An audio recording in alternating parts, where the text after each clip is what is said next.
rahmat beliaulah kita berkumpul di ruangan Zoom PCP pada pagi hari ini.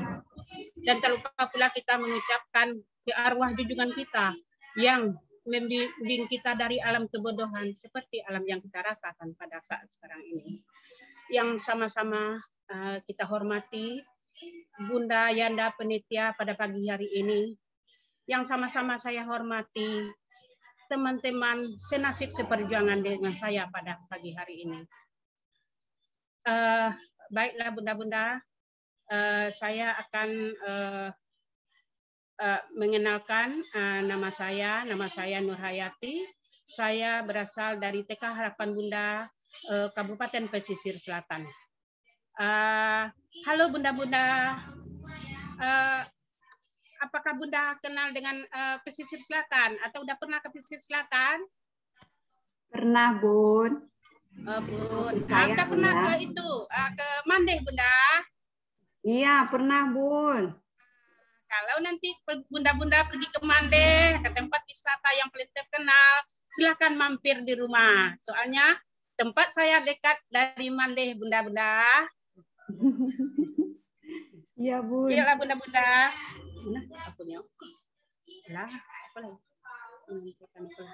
Materi saya pada pagi hari ini yaitu pencegahan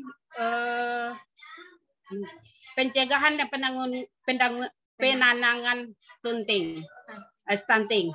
Stunting adalah gangguan pertumbuhan dan perkembangan yang dialami anak akibat gizi buruk, infeksi berulang, dan stimulasi psikososialnya yang tidak memadai. Yang dimaksud di situ, bunda, pertumbuhannya itu terhalang karena tidak mendapatkan gizi dari orang tuanya, maka terjadilah gizi buruk.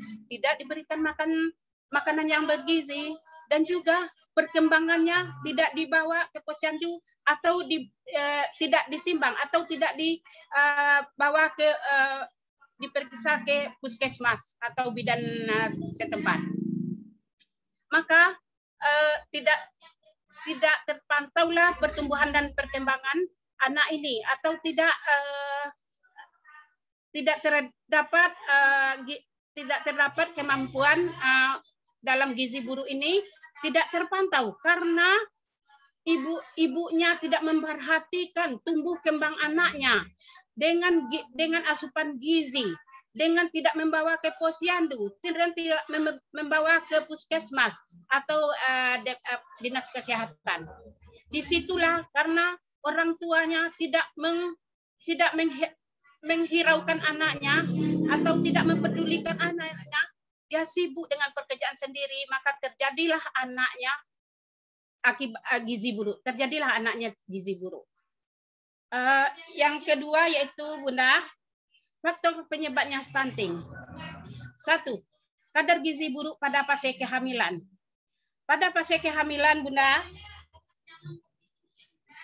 100 hari pertama kehidupan adalah periode kritis untuk kembang bayi karena orang tua sibuk, karena periode kritis dalam tumbuh kembang bayi dalam masa kehamilan.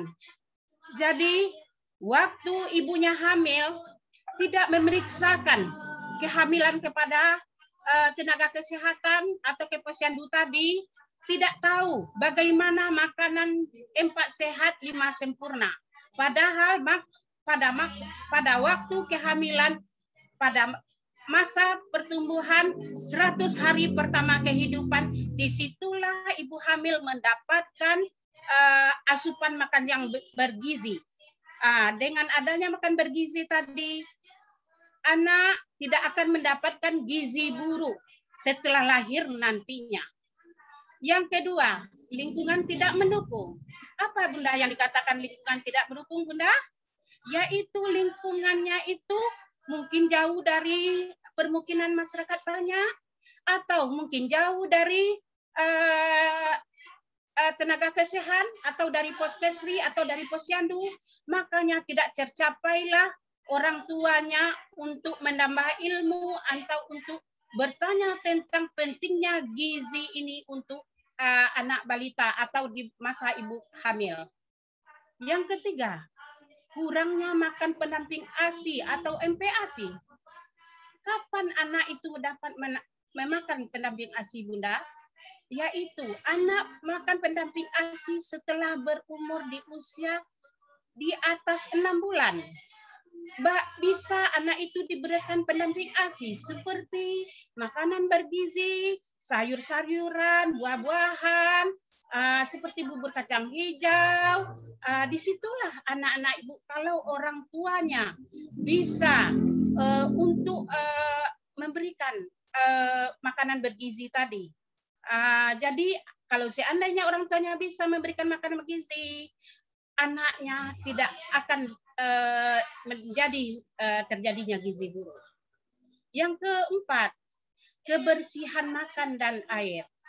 Yang dikatakan kebersihan makan dan air ini, Bunda, kebersihan, misalnya makanan yang sudah siap diletakkan di atas meja tanpa ditutup, dan minum air tanpa dimasak, udah diminum. Itu akan menyebabkan kebersihan kita tidak aman, akan menjadikan bisa juga terjadi gizi buruk pada anak kita. Yang kelima, tidak mendapatkan ASI eksklusif.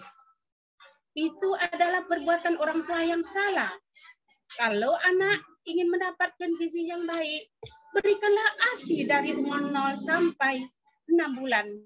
Karena orang tuanya tidak ada ilmunya, tidak ada tempat tidak ada kesempatannya untuk berkunjung ke puskesmas atau ke tenaga kesehatan, maka ibunya tidak memberikan ASI kepada anaknya semenjak lahir sampai umur 6 bulan atau sampai berumur 2 tahun.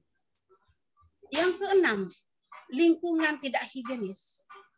Apa dikatakan Bunda lingkungan tidak higienis? Lingkungan tidak higienis adalah lingkungan tidak bersih. Mungkin saja Bunda, di sekeliling lingkungan kita itu banyak sampah-sampah yang berserakan, atau rumahnya kotor, atau limbahnya tidak bersih. Itu dikatakan lingkungan tidak higienis, Bunda. Akan berpengaruh juga kepada anak yang balita yang terjadinya gizi buruk. Baiklah Bunda, kita masuk kepada ciri-ciri anak stunting. Yang pertama, tinggi badan lebih rendah daripada seusianya. Tahu Bunda, kita bisa membedakannya Bunda. Kalau anak kita di usia 3 tahun, dia bermain dengan sebayanya atau berdiri dengan teman sebayanya, dia lebih rendah dari temannya tadi. Padahal umurnya sama 3 tahun, cuman lantaran pertumbuhan perkembangannya terhalang, maka terjadilah perbedaan tinggi badan anak tadi dengan anak seusianya. Yang kedua, wajah lebih muda dari anak seusianya. Apa dikatakan anaknya lebih muda dari seusianya, Bunda? Karena badan anak tadi kecil, dia pendek, sementara anak yang teman sebayanya tadi udah tinggi. Jadi mempengaruhi kepada wajahnya. Jadi wajahnya nampak muda daripada anak seusianya tadi. Mohon maaf Ibu, waktunya sisa 2 menit lagi. Oh, 2 menit lagi. Ya. Yang baiklah Bunda, saya masuk aja ke pencegahan stunting. Pencegahan stunting yaitu yang pertama, sejak dalam kandungan 2 tahun sampai 100 hari pertama kehidupan. Apa dikatakan sejak 2 tahun pertama kehidupan Bunda?